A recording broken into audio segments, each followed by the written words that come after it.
Okay, this is my final project for Tech 4301. I'm interviewing Chuck Cox. He is the manager at the Jalapeno Tree in Jacksonville. Chuck, why don't you tell us some about what kind of industry you're in? I'm in the full service restaurant industry, manage servers, kitchen staff, full service at the table dining, take their orders, get their drinks. Customer does nothing but sit there and enjoy the food, hopefully. Okay. And let's talk about your organizational structure a little bit. What is your supervisor background? I started as a 15-year-old working for my dad at a Dairy Queen cleaning toilets. And he taught me what he learned as far as managing staff, employees. I've managed a number of different restaurants since then before ending up at Jalapeno Tree. Okay. What can you tell me about the history of the Jalapeno Tree?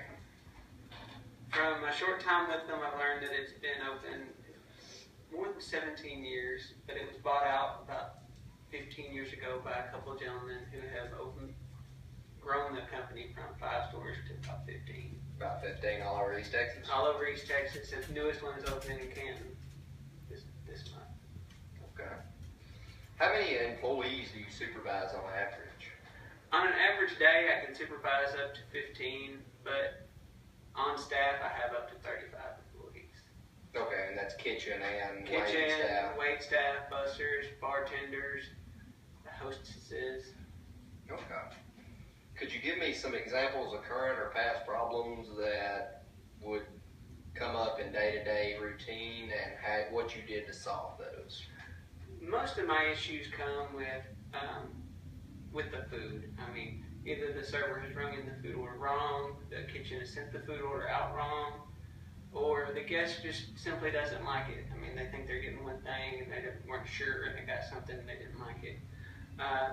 To solve those problems, the best thing you do is just talk to the guest. Find out what they like, find out what you can do to fix the problem, whether it's cook them a fresh meal that, not overcooked or overdone, or whether it's find out what they actually do like on the menu that you can get to replace it with. Okay. Well, as a supervisor, what is your view on a good way to get the workday started with your employees? It's always good to have a pre-shift meeting. Talk to the servers, get them going, talk to the staff, let them know what you expect for the day, and get them laughing if you can. I mean, laughter is contagious. If you can keep it contagious all day long, it would be a good day. So get everybody in a good mood and just get set the tone for the day. Set the tone for the day, exactly right. Okay. Well, when you're working with employees, what are some common issues or conflicts that you see, and how do you correct them? A lot of with the staff I have, as far as servers go, most of the conflict is he did this, she did that, they did this. The problem is, being a supervisor, even though you're watching constantly trying to figure out what's going on, you can't always see everything. You can just do the best at seeing what you can. So when someone comes to you, you keep it private between you two, and then you research it. You try to follow up, see if you can figure out what they're saying is true, or if they're just wanting to try to get somebody in trouble. Okay. How important do you feel that morale is in the whole organization, and how do you help it if it's low? Morale is very important.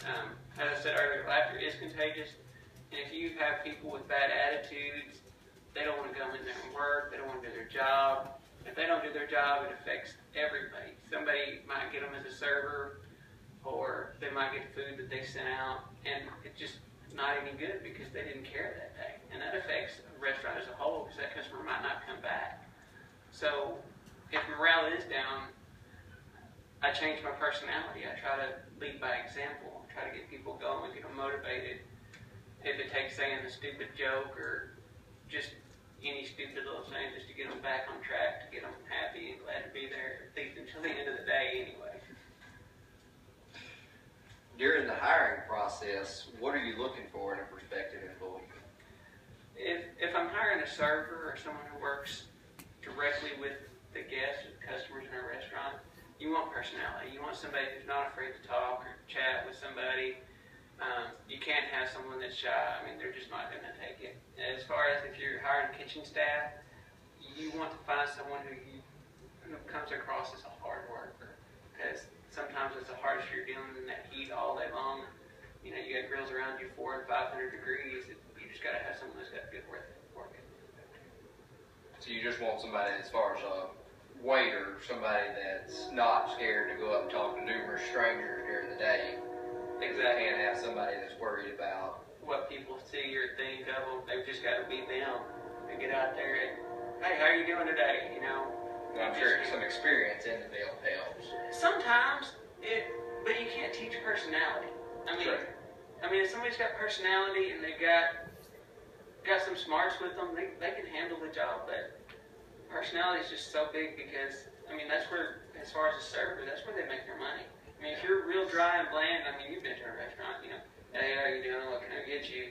As far as, hey, what's going on today? Can I get you started off with this, that, whatever the case may be. And you would also want somebody that would try to push products for the company. Well, not just push products for the company, but in my industry, servers especially, most of them get paid off the tax. Standard rule is you double the tax on a tip or whatever the case may be. If they can create sales themselves, they're creating more tax dollars, which in turn, if their tickets are larger, then hopefully they're getting bigger tips off those tickets. Because you go in there and you spend a whole lot of money somewhere, you're going to leave a little more on a tip because you spent so much money. You go somewhere cheap, you're not going to leave as much because it's just, this is all I want, type thing. You're doing it for your company, but you're doing it for them too. As a supervisor, you don't just want the company to do well, you want your staff to do well because, you can't run without them sometimes. Absolutely. And what is your approach with dealing with the public? Just friendly and smile.